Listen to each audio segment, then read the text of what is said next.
keganasan masyarakatnya gitu ke orang asing. Ini yang sedang kita kejar gitu, 1000 Satif untuk Indonesia. Barayakita.com. Baraya Kita, berita positif dan inspiratif serta info wisata, bisnis, kesehatan, dan pendidikan. Selamat pagi, Assalamualaikum warahmatullahi wabarakatuh. Oke, Baraya Kita bersua kembali di radio streaming Baraya dari barayakita.com, berita positif dan inspiratif. Oke, bersama saya Andreas Medi akan menemani Anda di Baraya Siaran di kesempatan hari ini ya, 14 Juli 2021. Oke, Baraya senang sekali Anda yang bergabung ya melalui Facebook, Instagram ya, dan juga yang menyimak kami melalui audio streaming. Kami ucapkan selamat mendengarkan ya sampai tuntas nanti.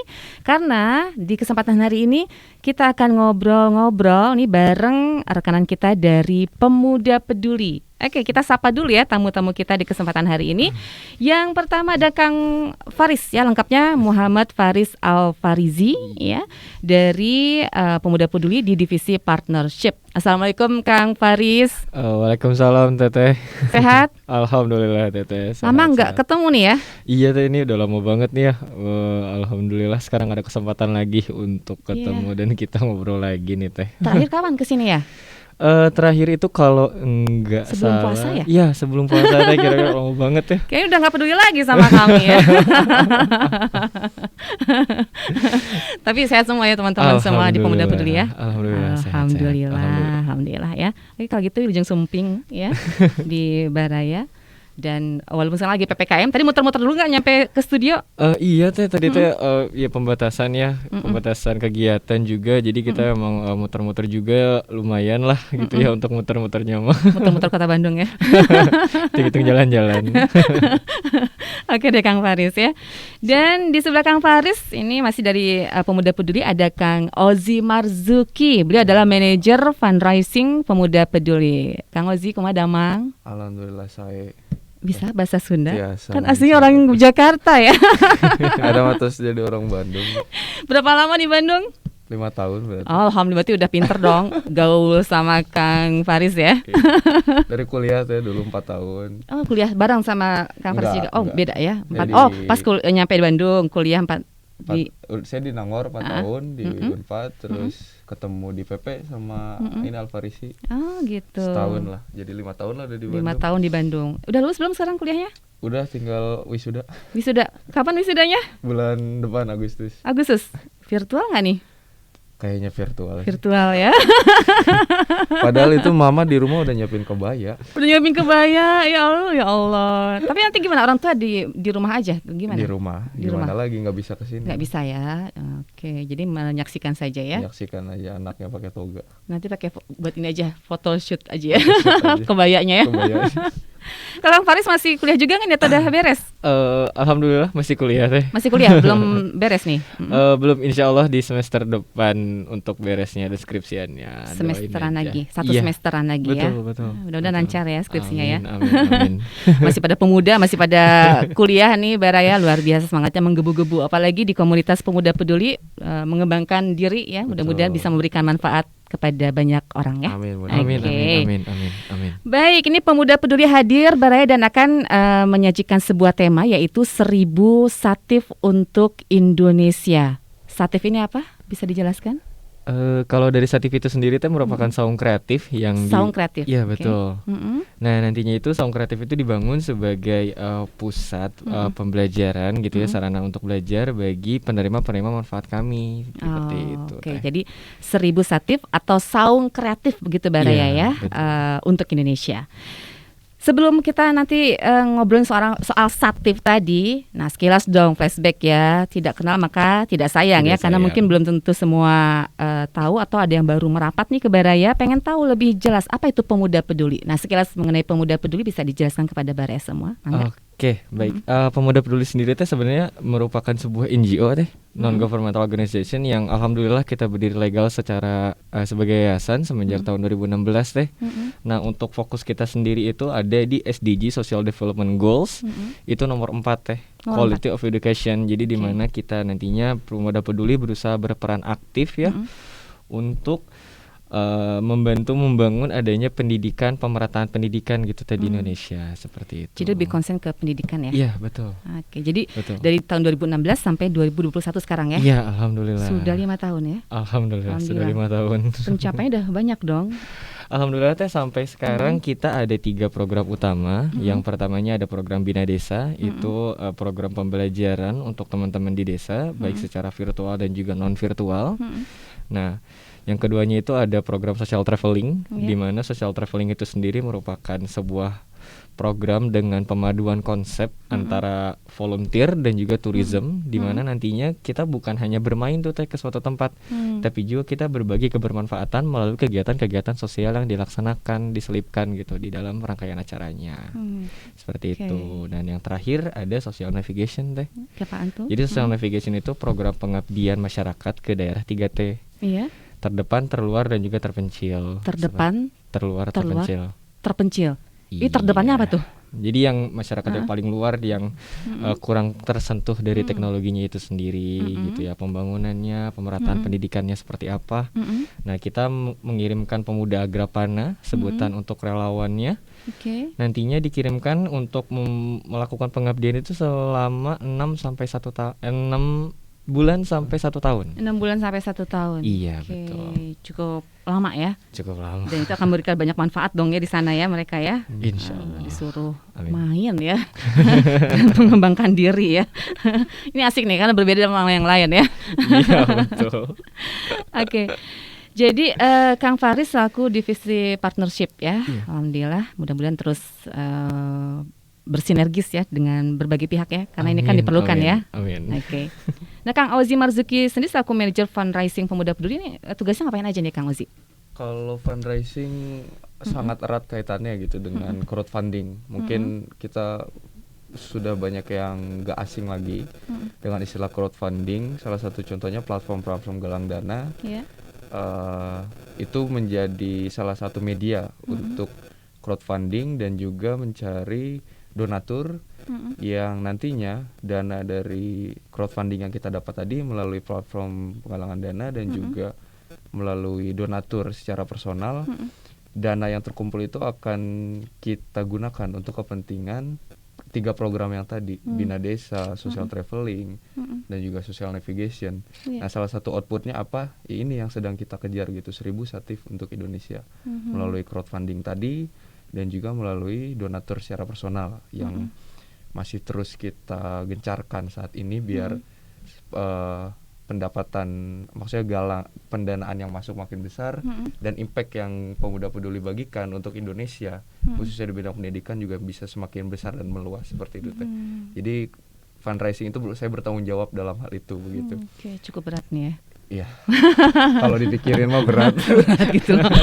Karena nyari dana gitu loh ya. Betul. Untuk pendidikan di mana Indonesia juga kan memiliki banyak permasalahan soal pendidikan sangat. Di mana memang dana suatu permasalahan utama gitu loh ya. Betul. Apalagi sampai ke pelosok tadi, terluar tadi betul. ya. Ongkosnya nggak murah. Itu gitu. dia. Ini rata-rata yang berkenan untuk membantu itu orang-orang Indonesia kah atau banyak dari luar? Sampai sejauh ini ya, selama saya berkutat di crowdfunding ini, sebagian besar dan mostly gitu sebagian besarnya memang masyarakat Indonesia gitu. Tetapi dalam pelaksanaannya ketika melalui platform galang dana tadi dan kita sebarkan di media sosial, itu pernah juga saya temui tetangga kita dari Malaysia, dari Brunei, dari Singapura, yang mereka akhirnya cukup heran gitu. Ternyata di negara tetangga mereka yang Indonesia kita dekat gitu ya berbatasan, itu juga masih punya banyak masalah gitu. Dan ya beberapa kali mereka juga ikut support gitu, merespon publikasi kita di sosial media dan ya bantu ikut donasi semampu mereka seperti itu. Jadi selain untuk fokus ke program pendidikan tadi, crowdfunding di sini juga kami fokus di pemberdayaan masyarakat, khususnya di lansia dan juga yatim piatu gitu. Jadi Kurang lebih sekarang ada 15 sampai 20 orang penerimaan manfaat yang sudah tersentuh oleh Pemuda Peduli. Kita bantu carikan penggalangan dana lewat platform tadi dan akhirnya bisa setidaknya kebutuhan pokok mereka tercukupi. Seperti itu. Karena kan kebanyakan lansia itu sudah 70 tahun, 80 tahun mereka masih harus dagang di jalanan gitu ya. Dan kondisinya sekarang seperti ini gitu, jalanan ditutup, jalanan sepi juga. Betul. Dan akhirnya kita ketika kita ketemu yang seperti itu di jalan tuh kita lihat kehidupan mereka tuh gimana sih, sampai kita survei ke rumahnya, tanggungannya, cerita hidupnya gimana, dan akhirnya ya kita bantulah dengan mencari orang-orang baik sebanyak mungkin yang ada di Indonesia melalui platform galang dana dan juga sosial media. Akhirnya tadi 15 sampai 20 penerimaan manfaat ini bisa kita bantu kebutuhan hidupnya dan juga beberapa ada yang modal usaha dan juga kebutuhan pendidikan seperti itu. Jadi sudah tercover ya, alhamdulillah ya. Alhamdulillah. Dan ini mungkin dengan cara tadi pakai platform sekarang ya. Betul. Udah kekinian banget ya caranya sekarang ya. Anak muda banget lah. Ya, dan emang ini bisa menjangkau ke banyak tempat, banyak pihak ya. Betul. Banyak tempat, banyak pihak, banyak seluruh jangkauan. Kalau manual kan terbatas sekali ya, mungkin betul. hanya sekitaran kita aja. Tapi dengan cara terobosan baru ya, yang memang kekinian ya, ini bisa jauh ya. Betul. Dan peluang juga lebih besar ya, Kang ya. Pastinya. Oke. Alhamdulillah. Ini patut dicontoh oleh berbagai pihak juga ya, yang mungkin juga care ya dengan kondisi di sekitaran kita. Nah, ini berkaitan dengan program nih, 1000 Satif ya, Saung Kreatif untuk Indonesia. Ini apa? Bagaimana? Coba bisa dijelaskan lebih jauh nih, Kang Faris dan Kang Ozi. Mangga dari saya dulu atau dari Kang Ozi dulu? Faris dulu. Oke, baik. Nah, 1000 Satif itu sendiri jadi merupakan sebuah program yang kita rancang melihat background sendiri pendidikan di Timur itu masih perlu ya untuk sangat-sangat perlu untuk dibantu gitu ya. Nah, kita tuh berusaha menciptakan suatu wadah alias tadi kan Saung Kreatif itu sendiri, di mana nantinya Saung Kreatif itu tuh menjadi suatu tempat anak-anak, teman-teman kita di sana juga untuk belajar dari berbagai hal, berbagai mata pelajaran juga gitu ya. Nanti kita coba untuk provide gitu dengan adanya 1000 Satif ini gitu teh. Nah, karena memang penerimaan manfaat kita pun sudah alhamdulillah ada di daerah timur gitu teh. Kita sudah menjangkaunya ke daerah timur gitu, di Adonara dan juga di Lembata. Nah, kebetulan salah satu dari kami yaitu Kang Ozi kemarin turun di bencana untuk pemulihan pasca bencananya ya di 4 April di NTT itu banjir bandang. Lalu ya? Iya betul, dan tanah longsor. Nah, itu pun menjadi salah satu background kami mengapa program 1000 Satif ini lahir seperti itu kira-kira. Kenapa ke timur ini, Kang Faris? Nah, karena di tadi ya Teh untuk pemerataan pendidikan itu sendiri yang masih menjadi pekerjaan rumah utama gitu ya, dan memang daerah timur sendiri bisa dibilang untuk tersentuhnya itu sendiri masih sangat-sangat perlu gitu untuk disentuh ya, berbanding terbalik dengan kita yang di Jawa Barat gitu, di Jawa apalagi. Nah, itu tuh makanya menjadi alasan kenapa program ini tuh kita luncurkannya ke daerah timur seperti itu kira-kiranya ya. Oke. Kang Ozi mau menambahkan mungkin dari program 1000 Satif untuk Indonesia ini? Ada mungkin ya. Aku mau sedikit menyinggung tadi sebenarnya memang kita dalam waktu dekat ini kita utamakan ke timur gitu 1000 Satif ini, tetapi tidak menutup kemungkinan daerah Jawa Barat sendiri pun kita akan menyalurkan juga gitu nantinya. Karena salah satu yang sudah terrealisasi yaitu di Desa Ciberes, PP Pemuda Peduli waktu itu di sana sudah membuat Satif juga lah, kalau sekarang bisa disebut Satif, bisa disebut Satif. Cuma itu mix antara musola dan juga saung untuk kegiatan anak-anak gitu. Nah, itu salah satu contoh yang udah jalan. Jadi setiap bulannya 2 kali sebulan itu Pemuda Peduli dan volunteernya itu ke sana mengajar gitu Teh, di tempat itu yang Pemuda Peduli bangun bersama warga di sana. Nah, mungkin yang di sana itu yang di Ciberes tadi bisa jadi contoh gitu. Bahwa Pemuda Peduli itu juga ingin mengembangkan Satif ini tuh ke daerah timur gitu. Kenapa ke daerah timur? Karena ketika saya terjun langsung ke daerah timur itu mungkin yang terbesit di pikiran kita gitu ya, daerah timur NTB dan NTT itu seperti yang Tete tadi bilang, di Iya. sana bagus ya, Iya. pantainya enak Tempatnya, gitu ya, alamnya tempatnya. indah gitu, geografisnya gitu ya. Tapi kalau kita datang ke sana bukan sebagai turis dan sebagai volunteer, tapi sebagai volunteer Iya. yang membaur dengan warga lokal Iya. yang berinteraksi erat dengan mereka, itu tuh kita akan terbuka lagi tuh bahwa keindahan itu tuh sebagai mihrab aja, penutup aja bahwa masalah Iya. di sana tuh banyak. Oh, Salah satunya yang jadi concern kita itu pendidikan, karena pendidikan ya. kemarin jadi kan di sana mayoritas nelayan ya Teh. Iya. Dan sebenarnya demografi usia produktif itu sangat tinggi di sana iya. gitu. Dan ternyata karena profesi orang tua mereka nelayan, itu banyak sekali anak-anak yang putus sekolah, bahkan dari tingkat SD, Iya. untuk membantu orang tuanya melaut seperti itu. Melaut, ya.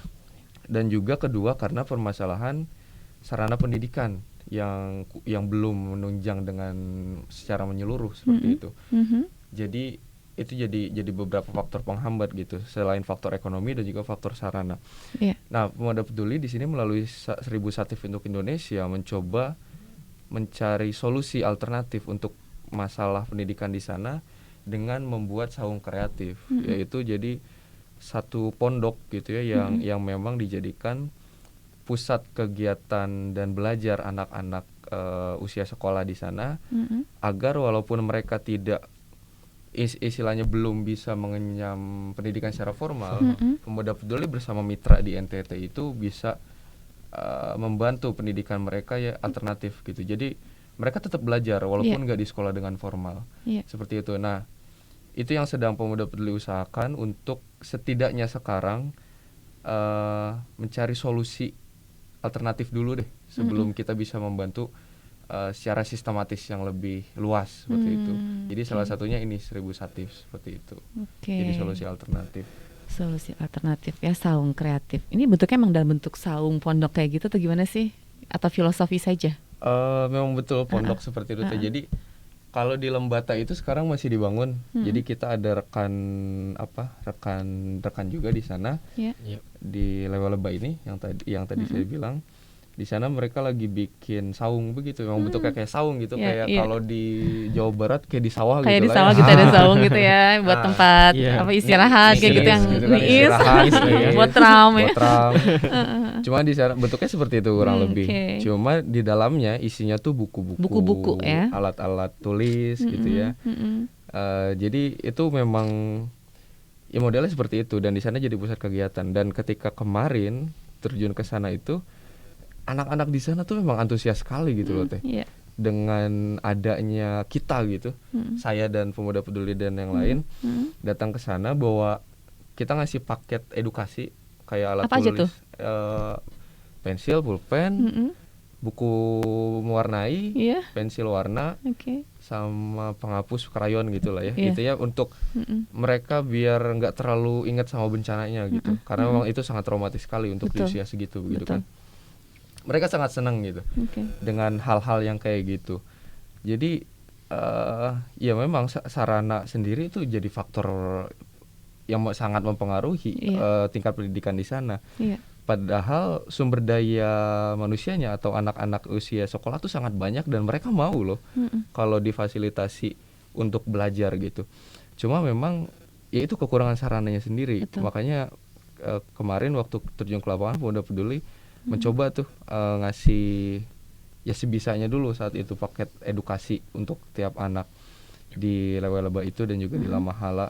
Dan kedepannya kita akan mudah-mudahan kesampaian bikin 1000 Satif ini dan di desa-desa yang membutuhkan di NTT dan juga di Jawa Barat. Gitu. Karena masih banyak yang membutuhkan ya.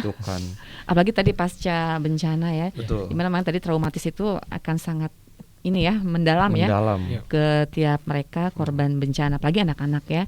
Dan saat anak-anak seperti itu mereka otomatis kegiatan belajar mengajar segala macamnya, apalagi di musim seperti ini ya. Ini kan sangat berkurang ya. Dan dengan adanya Satif ini otomatis insya Allah ini akan menjadi jembatan wadah ya untuk mereka terus belajar gitu ya. Ini udah mulai kapan berjalan nih program ini? Kalau Satif ini sendiri sudah mulai berjalan dari sekarang. Yang tadi di Lewaleba itu bekerja sama dengan mitra yang di sana di Lembata. Satifnya sedang dibangun dan Oke. juga kebutuhan buku-bukunya itu sedang diupayakan gitu. Karena mungkin terhalang pengiriman juga ya karena cukup jauh ke sana. Betul.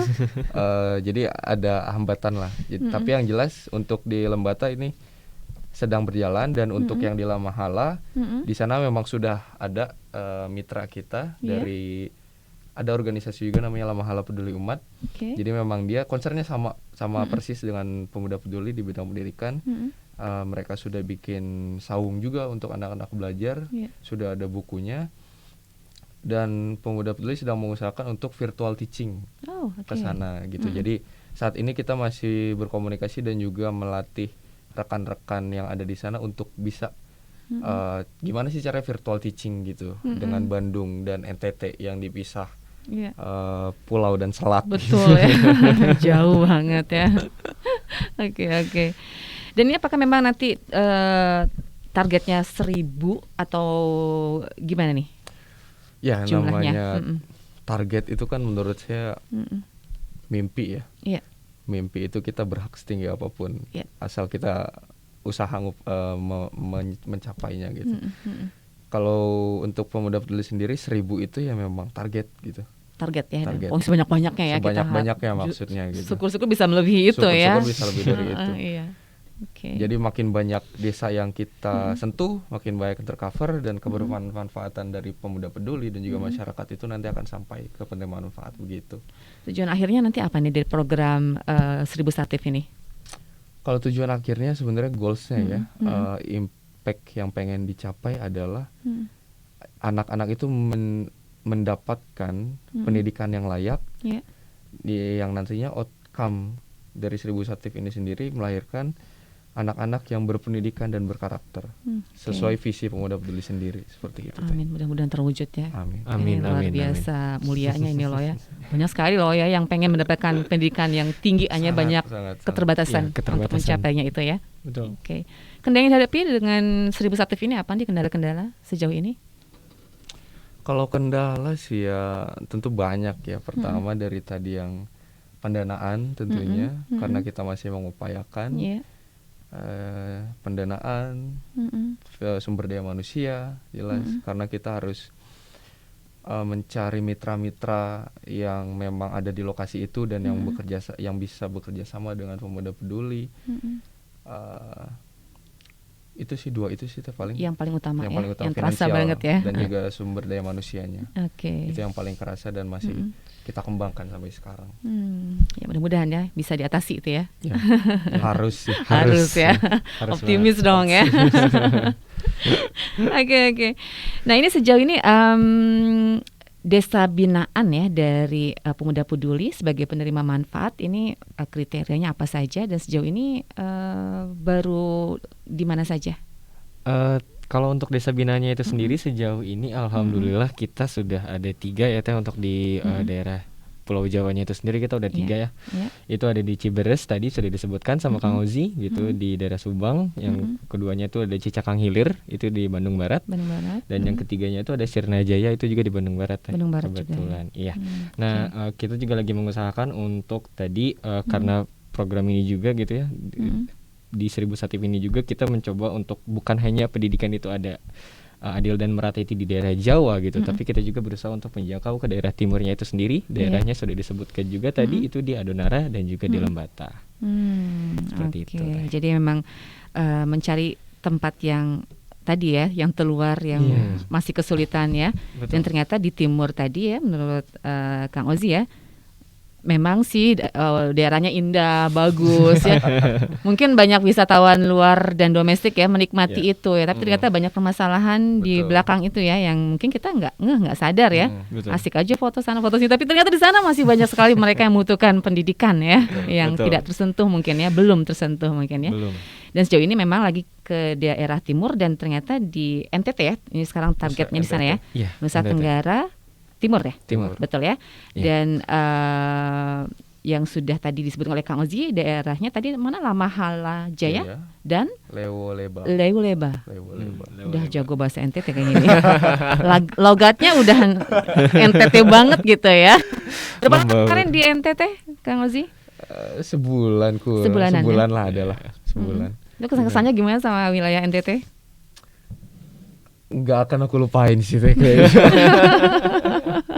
Pengalamannya dalam banget nih. Karena ya itu tadi yang aku bilang Teh, ketika kita ke daerah sana dengan latar belakang hanya turis, itu pasti kita tahu luarnya aja gitu. Iya. Tapi kan aku ke sana sama teman-teman tuh sebagai volunteer gitu.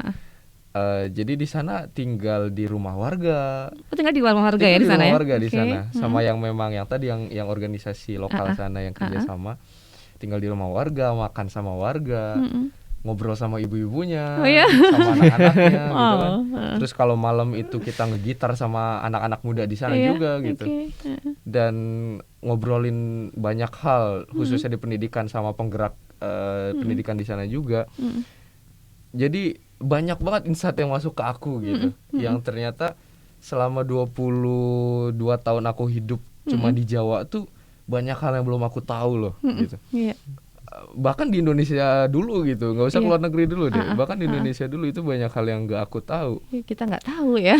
Pengalaman baru ini ya. Pengalaman baru dan alhamdulillahnya kemarin aku sama Pepe dapat kesempatan ke sana gitu. Ngelihat banyak banget ternyata.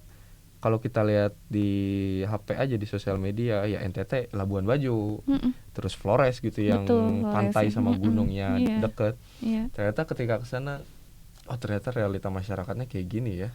Apalagi waktu itu mereka baru dihadapkan dengan bencana. Iya. Support dari stakeholder yang harusnya kencang di sana tuh sangat kurang gitu. Dan makin banyak memang permasalahan yang aku dapat dan juga itu tuh jadi motivasi tersendiri gitu bahwa aku yang sekarang dikasih amanah sama Pemuda Peduli ini tuh nggak bisa diam aja gitu ngelihat ini.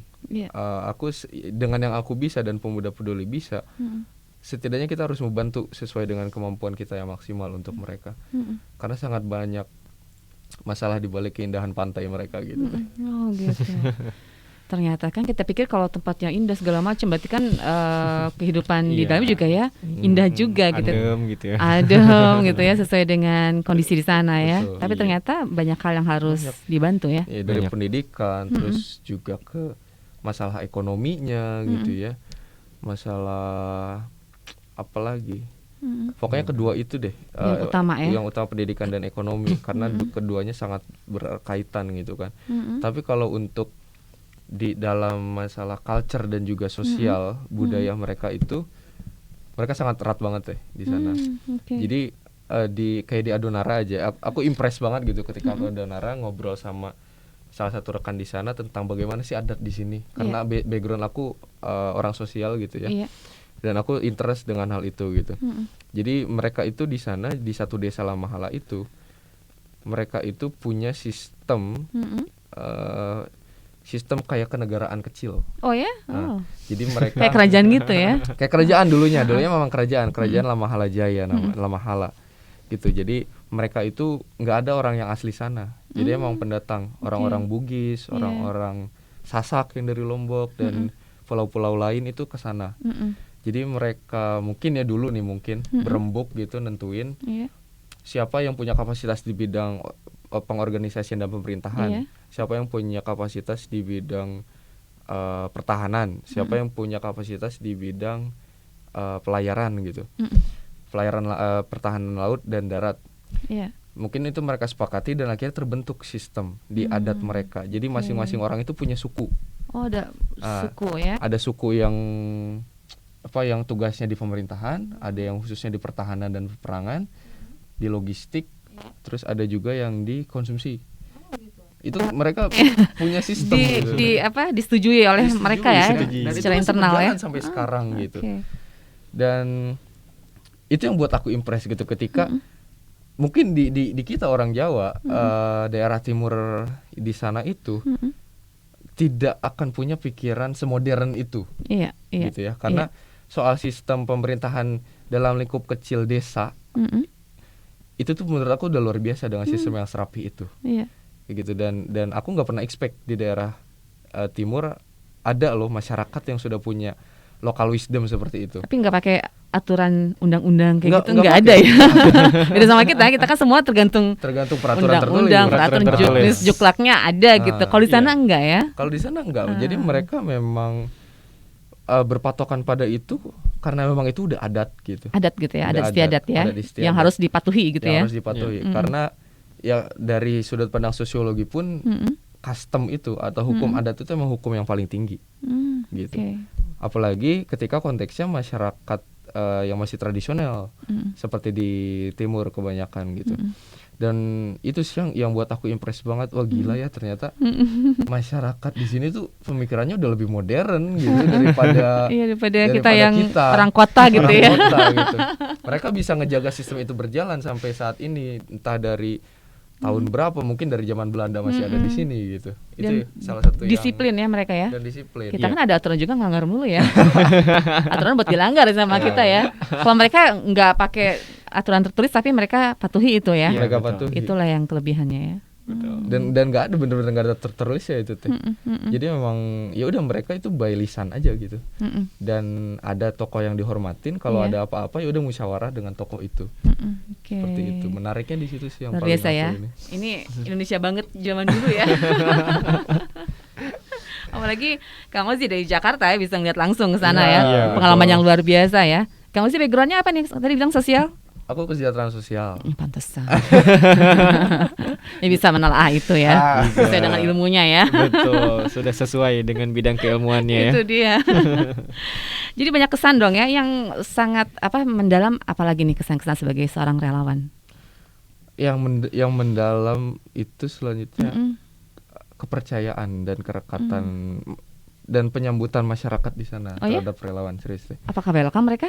Kan Sangat kadang-kadang kan welcome. ada suku-suku tertentu yang Betul. sama orang luar tuh no gitu ya, enggak Ah. gitu ya. Ini enggak ya? Sangat welcome gitu. Oke. Jadi kan ya kebetulan aku muslim dan juga desa tempat aku gabung sama warga itu 100% muslim juga Oke. yang di Lemahla itu. Dan aku juga sempat beberapa kali ke warga-warga yang Katolik karena di sana muslim dan Katolik. Ada juga ya? Ada juga. Dan gak ada perbedaan gitu terhadap relawan. Mereka welcome aja meskipun mereka nggak tahu agama aku apa, ras aku apa, pendidikan aku apa. Yang jelas mereka sambut gitu. Karena mereka tahu tujuan relawan Iya. itu pasti baik Oke. gitu. Jadi yang satu yang aku belajar ketika jadi orang asing yang datang ke sana yaitu kita ini siapa dan tujuan kita apa datang. Iya. Datang itu buat apa? Dan itu akan mempengaruhi respon mereka gitu. Kalau apa yang kita mau bawa itu baik dan positif, mereka pasti nggak akan sungkan gitu teh. Mereka akan kasih makanan tanpa kita minta, Wow. tanpa kita kasih uang misal. Itu mereka nggak minta gitu dan mungkin mereka merasa nggak enak ketika kita bayar gitu Ya, teh. tulus banget ya. Tulus banget memang. Itu sih. Jadi ada satu kejadian unik waktu itu. Apa tuh? Waktu itu hari Jumat, Mm-mm. masjidnya cukup jauh gitu dari Oke. tempat aku nginep. Mm-mm. Karena aku nggak ada kendaraan saat itu ya, dan aku sendiri, Iya. ya udah aku jalan aja gitu ke masjid. Mm. Tiba-tiba dari belakang ada warga lokal seumuran di bawah aku lah, masih belasan gitu, SMA. Iya. Tiba-tiba, Mas ayo naik kita ke masjid bareng gitu. Oh ya. Itu tuh pengalaman atau apa ya, interaksi yang sulit banget aku dapat di Jawa gitu tuh. Iya kan semua apa-apa harus ada imbalan ya kalau di kota ya, di kita ya. Itu tiba-tiba gitu. Itu yang Sana yang enggak yang, ya? yang bikin aku impress juga. Tulus Wah, banget gila. ya. Berarti ya balik lagi tadi. Padahal nggak kenal ya. Padahal nggak kenal. Aku Iya. belum pernah Iya ketemu kan? sebelumnya. Nggak kenal Nggak kan. kenal. Mau aja dibawa ini ya buat apa namanya, Buat bareng gitu, bareng buat gitu sharing. kan ya. Iya. Tapi ya Enggak takutnya kan orang jahat, enggak ke sana ya. Mereka ini ya, mereka sangat welcome gitu. welcome Dan, sekali. dan saat itu aku nggak pakai atribut relawan atau pemuda peduli, enggak. Aku pakai ya kaos biasa gitu baju sama inilah ya, sarung preman gitu ya. Berpakaian preman gitu kan. Tapi mereka tetap welcome gitu karena mungkin tahu wajah aku beda gitu ya, bukan orang sana. Dan ya udah jadi ajak aja lah gitu. Jadi mereka sangat welcome pada orang Sangat welcome. luar ya. Asal sangat- tujuannya baik tadi. gitu ya. Betul. Oke, luar biasa ya. Ini pengalaman yang sangat luar biasa loh. Sangat deh. Dan berharga ya. Nggak akan bisa berharga dibeli ini. sih kayaknya. Nggak akan dibeli Bisa di ya. bangku kuliah. Nggak ada, nggak ada, nggak ada. Langsung ke lapangan loh, ini hebat ya. Dalamnya dengan pemuda peduli bisa mempelajari itu di sana ya. Alhamdulillah. Oke. Bisa banget ya. Sejauh ini kondisi pendidikan di Timur seperti apa sih hingga pemuda peduli lebih concern ke sana? Kalau dari observasi aku ya, setelah kemarin sebulan di NTT di 2 pulau, dan juga dari data yang dihimpun Pemuda Peduli Iya. pada tahun 2018 di Lombok, karena waktu itu berangkat juga ke Lombok waktu gempa yang dahsyat itu, Iya. itu memang masih sangat kekurangan sarana dan fasilitas gitu teh. Iya. Jadi kekurangannya itu pertama di sarana fisiknya, Iya. seperti gedung, papan tulis, kursi meja gitu, dan juga yang kedua kekurangan di tenaga pengajar. Oke. Masih kurang ya di sana? Masih kurang teh, karena sangat jarang tenaga pendidikan itu, pengajar itu yang mau ditugaskan ke daerah timur. Jarang ya. Sangat jarang kalau dari luar timurnya ya. Iya. Dan bahkan yang orang timur itu ada juga yang memilih untuk tugas keluar gitu. Kemarin rekan yang di Adonara itu juga beliau kebetulan guru. Beliau ASN, Yeah. guru sudah ASN. Beliau aku jujur kagum gitu sama beliau, namanya Yeah. Paman Lucy. Dia itu di seputaran Nusa Tenggara itu beliau sudah pindah berbagai pulau untuk tugas sebagai pengajar. Beliau pernah di Sumbawa yang terkenal dengan keganasan masyarakatnya gitu ke orang asing. Oh ya, kalau Sumbawa beda ya? Sumbawa beda, Sama- lebih keras teh. Oke. Lebih keras. Ke orang luar justru lebih ini ya. Beliau tugas di Kupang, terus tugas di pedalaman yang di ujung Adonara gitu. Jauh banget. Dan dari situ aku paham gitu kalau tenaga pengajar yang maksudnya yang proper gitu untuk mengajar anak-anak dari tingkat dasar sampai menengah itu masih kurang gitu. Iya. Karena sebenarnya yang kompeten untuk mengajar di usia dasar sekolah Iya. dan menengah itu sebenarnya orang yang betul-betul paham Iya. dan yang bisa menyesuaikan dengan gaya anak sekarang gitu. Betul. Dan dan aku jadi keinget juga ada permasalahan itu regenerasi tenaga pengajar. Iya. Jadi tenaga pengajar di sana itu masih banyak yang tua tuh. Mereka nggak aware sama teknologi. Iya. Cara ngajarnya tuh dulu banget lah. Pokoknya kolot banget gitu Kolot ya. banget. Masih pakai kapur gitu kan, dan kalau ada kesalahan langsung diomelin gitu, Diomelin. kayak zaman tetes sekolah dulu mungkin Dilempar gitu. kapur Ah, ya. kayak gitu. Kayak penggaris. Kalau anak sekarang kan kurang cocok ya Enggak, dengan metode yang enggak, kayak gitu, nggak cocok malah. Iya, iya. Dan udah melek teknologi gitu, karena di sana sudah melek teknologi anak-anaknya. Itu sih yang mungkin jadi hambatan juga. Jadi makanya Pemuda Peduli melihat hal itu, kita mencoba menyediakan sarana pendidikan alternatif Iya. dengan yang kekinian tadi, Betul. dengan belajar lewat digital, terus virtual teaching, dengan tutor yang sebaya gitu, Iya. kayak seperti model di bimbel-bimbel. Jadi melebur ya. Iya, jadi Trainer to trainee gitu. Itu yang akan dilakukan di Satif tadi, Satif di Saung, tadi ya. di Saung Kreatif tadi. Seperti itu teh paling. Kan kalau di kita nih di Pulau Jawa, di kota sendiri saja ya sekarang dengan kondisi pandemi seperti sekarang banyak ya masalah lah ya bisa dihadapi oleh anak-anak sekolahan ya. Ya dari soal tadi ya guru-gurunya untuk memberikan pengajaran kepada anak mungkin juga banyak kendala. Dengan kondisi sekarang harus jarak jauh. Nah ini dengan program Satif sendiri gimana di sana? Apakah sama mengalami kendala juga? Apalagi di pelosok kan, dimana dari kalau kita harus pakai gadget juga terbatas segala macam. Nah ini gimana kendalanya? Kalau dari sampai sekarang gitu ya, kan belum lama berjalan ini. Kendalanya tadi penyesuaian gitu tuh. Yang pertama mungkin penyesuaian di bahasa. Bahasa. Karena pakai bahasa apa sih di sana? mereka ada bahasa sendiri. Gitu. Iya, Jadi bahasa Gini daerahnya. bahasanya. Coba tolong dipraktekkan bahasa NTT seperti apa? Aku udah lupa. Kata-katanya cuma tahu gua kae gitu. Itu ya? Apa tuh artinya? tos tuang tak acan. Oh. Seacan gitu. Ditranslate-nya kedua bahasa ya, langsung ke bahasa Sunda. Kendala bahasa teh karena mereka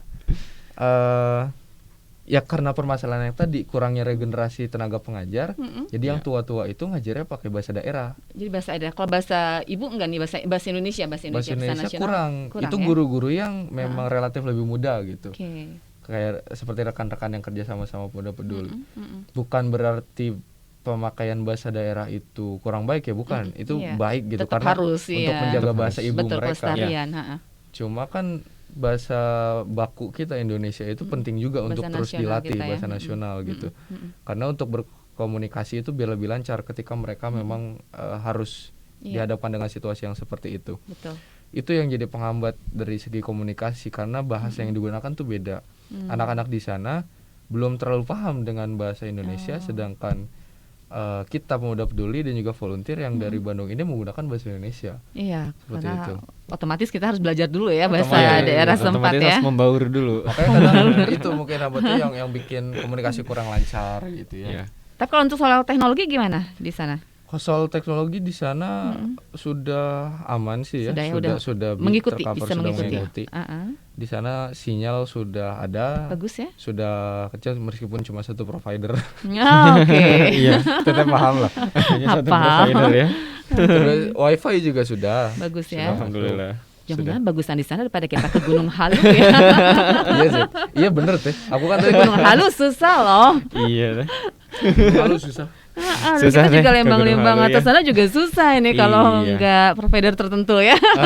Malah sih teh ada sedikit cerita kemarin kita salah satu program kita itu social traveling kebetulan per bulan Juni di tanggal 12 itu mengadakan kegiatan jelajah desa ke desa Jelajah desa? Pangli, Iya. ke desa Pangli gitu di daerah Maribaya ke atas lagi. Oke. Nah di sana itu kita sinyal itu bahkan providernya itu sinyal tuh cuman di H+ barnya tuh 2 sampai 3 gitu. Oh, iya? 4G itu nggak dapat banget gitu. Kayaknya aku pengen muter terus Iya, nyari gitu. Susah ya. Susah lumayan. Jadi ya jangan-jangan Susah. susah handingnya daripada di sana. Di sana kenceng teh. Kencangnya bagus ya. Oke. Seru juga ya ngobrolin di sana ya, apalagi Iya. dengan kondisi pendidikan di wilayah timur ya. Mm. Ya kita harapkan sih semua merata ya, karena ini kan tujuan dari akhir kita ya. Betul. Iya, Semua betul. pendidikan kita dimanapun itu, walaupun di Indonesia wilayah Iya. manapun, kita harapkan memang Iya, bagus betul. semua ya. Karena Nah. masih banyak ketimpangan ya di mana-mana nih. Iya betul. Nah itu pun yang menjadi concern gitu Pemuda Peduli gitu latar belakangnya tadi gitu SDG nomor 4 Quality of Education di mana kita coba berperan aktif nih membantu adanya pemerataan gitu. Pemerataan di daerah-daerah yang bersinggungan dengan kita ataupun yang kita punya relasinya dengan hal-hal yang di sananya gitu. Nah makanya kita berusaha tuh untuk memprovide pemerataan pendidikan tadi yang sudah dijelaskan dari program 1000 Satif ini. Gitu. Oke, mudah-mudahan terwujud ya. Amin. Nah, ini bagus banget loh ini ya, 1000 Satif untuk Indonesia. Ini targetnya sampai kapan ini? Atau akan terus continue program ini? Akan terus continue Akan sih, terus, teh. akan terus. Karena memang seperti yang dibahas tadi memang sebanyak-banyaknya yang bisa kita bantu gitu Iya. di berbagai daerah di Indonesia gitu ya. Karena ya itu kayak sepertinya masalah pendidikan ini kan bukan hanya masalah yang timbul di permukaan. Iya. Gitu masalahnya dari akar gitu. Betul. Jadi memang sangat sistemik gitu masalah pendidikan ini. Bener banget. Jadi nggak bisa diselesaikan dalam jangka 3 sampai Sekejap 5 nggak tahun. mungkin ya. Nggak mungkin gitu. Nggak mungkin kayak kursus kilat ya. Karena masing-masing dari kita pun di unsur yang ada di Pemuda Peduli kita percaya pendidikan itu seperti efek domino ya yang Iya. ketika kita bisa membangun pendidikannya kita pun bisa membangun sektor-sektor lain ikut terdampak dari pendidikan yang termajukan seperti itu teh. Oke, mudah-mudahan ya bisa Iya. terus konsisten ya. Amin. Dan Thanks. banyak Amin. yang bersinergis juga ya. Karena ini yang utama ya. Betul. Kalau kita sendiri kan susah ya. Iya, Kalau kita betul. bersama-sama insya Allah akan lebih mudah ya untuk Betul. mencapai Amin, tujuan amin, bersama amin. ya. Ini harapan ke depan apa lagi nih dari Pemuda Peduli nih?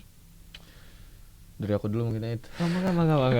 Kalau dari 1000 Satifnya atau dari General Pemuda Pedulinya ini Mungkin apa nih? kayak kalau dari aku atas nama Pemuda Peduli gitu ya. Harapannya ya Pemuda Peduli bisa terus berperan aktif gitu dalam dalam peningkatan kualitas pendidikan di Indonesia dan pemerataannya gitu. Karena sesuai yang dibilang Ai tadi,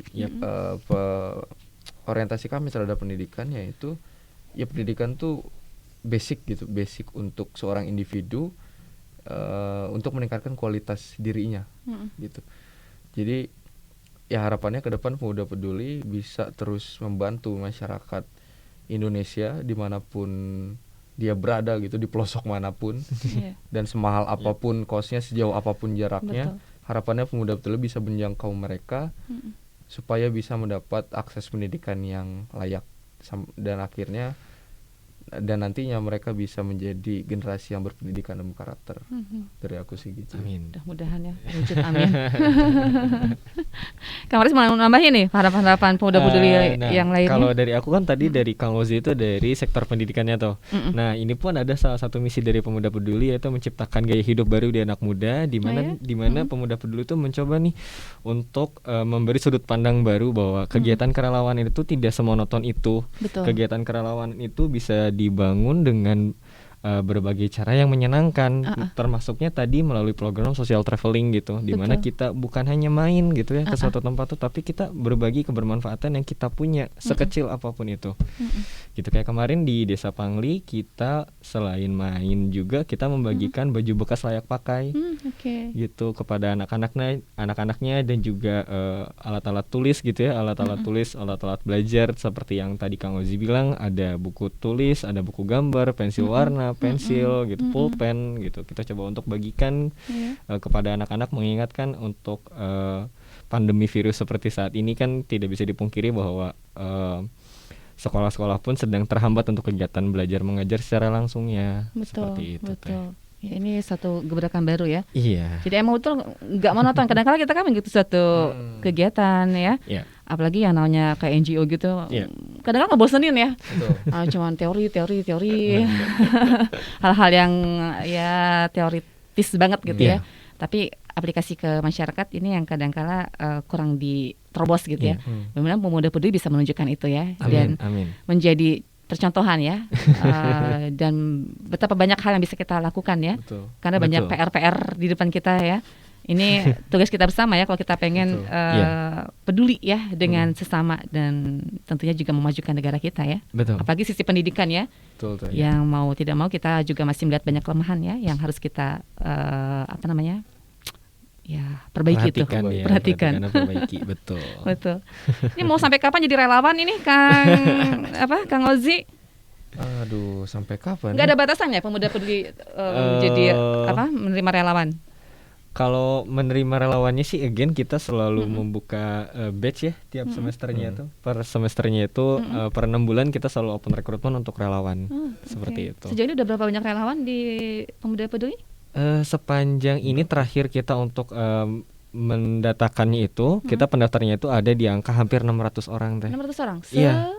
Pendaftarnya Jawa Barat, se-Indonesia. Ini Pemuda Peduli ada di mana aja sih? Pemuda Peduli sekarang fokusnya di Jawa Barat dan juga mulai keluar itu ya ke NTT lewat mitra-mitra tadi. Seperti itu. Udah cukup banyak berarti dong ya. Alhamdulillah. Dan akan selalu kita tingkatkan gitu tuh. Enggak hanya pemuda kan, pemudinya juga boleh kan? Iya. Pemudi peduli. Kan pemuda kan termasuk pemudi juga ya. Tapi nggak ada batasan usia untuk menjadi relawan atau juga yang mau berkiprah di Pemuda Peduli? Untuk batas usia di volunteer sih kita sejauh ini karena memang program kita menyasarnya anak muda itu kebanyakannya ya Teh ya. Kebanyakannya itu kita anak muda. Tapi untuk pembatasan usianya sendiri sampai sejauh ini sih kita belum Teh untuk belum pembatasan ada ya? usia belum. Yang penting masih berjiwa muda nih. Dan kuat ya untuk mana-mana karena kan diperlukan ketahanan energi fisik yang besar. Untuk bisa menempuh pelosok tadi ya. Kalau ke NTT bentar-bentar masuk angin susah. Nggak ngapa-ngapain dong nanti bisa. Nanti di sana ngapain ya? Tapi memang benar ya maksudnya visi PP juga itu mau merubah mindset masyarakat khususnya anak muda tentang dunia volunteering gitu. Karena yang aku rasain sendiri kemarin ketika ke NTT tuh ngerasa jadi volunteer tuh keren gitu. Iya. Keren. Aku pribadi gitu ya. keren Kadang-kadang gitu. relawan tuh, aduh apa sih gitu kan Iya. kalau zaman dulu gitu ya. Kalau sekarang kan beda ya, Beda. mindset kita juga udah berubah. Udah beda Iya. juga gitu. Karena by teknologi kita bisa bikin buat ngajak yang biar lebih menarik. Iya. Tapi jujur keren gitu ngerasa jadi volunteer tuh. Jadi Iya. ketika masih banyak anak muda yang sibuk dengan dunianya dan dirinya sendiri, Pemuda Peduli coba mengajak anak muda tuh buat nggak cuma mikirin dirinya sendiri gitu Iya. loh. Iya. Dan itu aku rasain ketika kemarin sharing sama di NTT itu teman-teman NGO yang lain gitu. Dan itu emang usianya masih muda-muda, masih seumur aku gitu, nggak beda jauh. Iya. Dan mereka ngerasain hal sama juga gitu. Ketika jadi relawan, bukan materi yang dikejar gitu, Iya, tapi betul. apa yang bisa kita kasih dan apa yang kita dapat itu ya prestis tersendiri gitu, yang nggak semua orang bisa dapat gitu. Dan menurut aku itu yang mahal gitu teh. Betul. Kepuasan hatinya yang mahal. Nah, itu luar biasa. Dan saya harap juga ini bisa jadi contoh ya untuk Baraya semua nih yang lagi menyimak ya, Iya. bahwa pemuda itu nggak cuman generasi rebahan aja seperti sekarang ya. Iya, tolong ya. Mentang-mentang pandemi di rumah aja gitu, rebahan melulu gitu loh ya. Apa yang bisa dilakukan ya, ini mudah-mudahan menjadi contoh ya. Iya. Karena masih banyak hal yang bisa kita lakukan Betul. ya. Apalagi masa-masa muda, masa-masa berkarya ya. Nanti keburu tua nyesel loh. Enggaknya ngapain gitu ya. Itu ya. Oke, jadi kalau Baraya semua nih yang pengen tahu lebih jauh tentang Pemuda Peduli, bahkan ingin menjadi volunteer seperti Kang Ozi, Kang Faris ini, bagaimana? Harus kemana? Caranya apa? Syaratnya apa? Oke. Oke. Kalau misalkan untuk informasi terkait Pemuda Peduli dan hal-hal lainnya yang menyangkut ke Pemuda Peduli, itu ada di official Instagram kami @pemudapeduli.id. Oke. Nah, untuk reach up-nya itu sendiri untuk kontak person itu ya, itu sudah tertera alhamdulillah di Instagram kami. Tertujunya nanti juga bisa langsung menghubungi atau mungkin DM Instagram kami pun selalu open sih teh. Selalu Gitu dijawab untuk ya. untuk Ada Kang menanyakan. Faris yang akan jawab. Betul. Oke. Kalau mau kenal Kang Faris, kepoin Instagram PP aja. Ya, ya. Jadi yang selalu dijawab ya, yang DM ya. Ya, siap. Oke. Dan syaratnya paling yang pertama tuh harus berjiwa sosial tinggi sih. Iya. Itu Gitu ya, sih. berjiwa Betul. sosial. Kalau pendiam-diam aja nggak mau ngapain jadi relawan susah nanti ya. Jadi dia rebahan.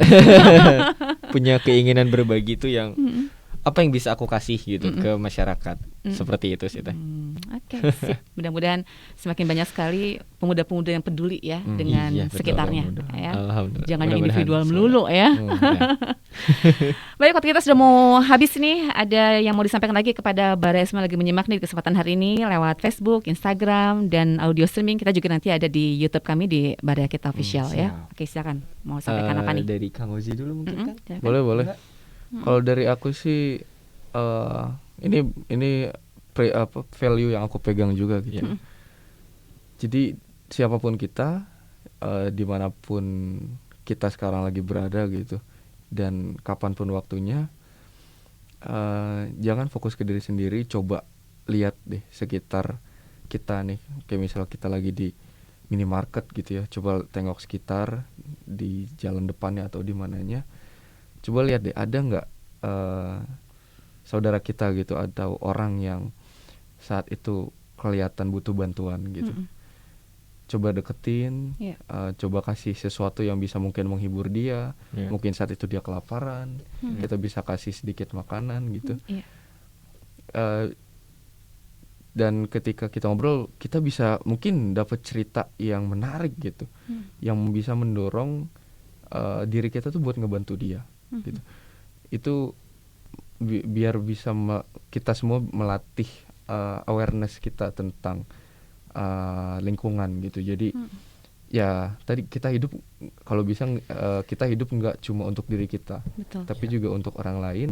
Iya. Dan seenggaknya kita bisa bermanfaat untuk orang lain sih. Itu sih buat rekan-rekan Baraya yang lagi dengerin gitu ya. Oke. Benar-benar peduli banget ya. Terus Betul, jadi volunteer ya. Betul. Cucok ya. Cucok M. Oke, keren ya Kang Ozi. Mudah-mudahan menggugah ya Iya, pemuda mudah-mudahan. semua juga untuk apa sih yang bisa kita lakukan. Betul. Jangan cuek aja dengan keadaan sekeliling kita ya. Betul, Kadang-kala betul. kita harus peduli sama orang lain juga. Karena emang itulah kita di dunia ini ya, berbagi betul, kepedulian. betul. Dari Kang Betul. Faris ada tambahan?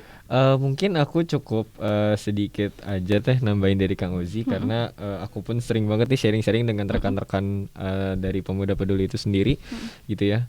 Ada satu kalimat yang menggugah sebenarnya, menjadi relawan bukan tentang mereka yang punya waktu, bukan tentang mereka yang punya uang, tapi tentang mereka yang punya hati. Oh, so sweet. Pokoknya downloadin kalian ya. Kalau kata fun tuh, we are young, let's make up the fire. Iya. Let's have the fire. Yes.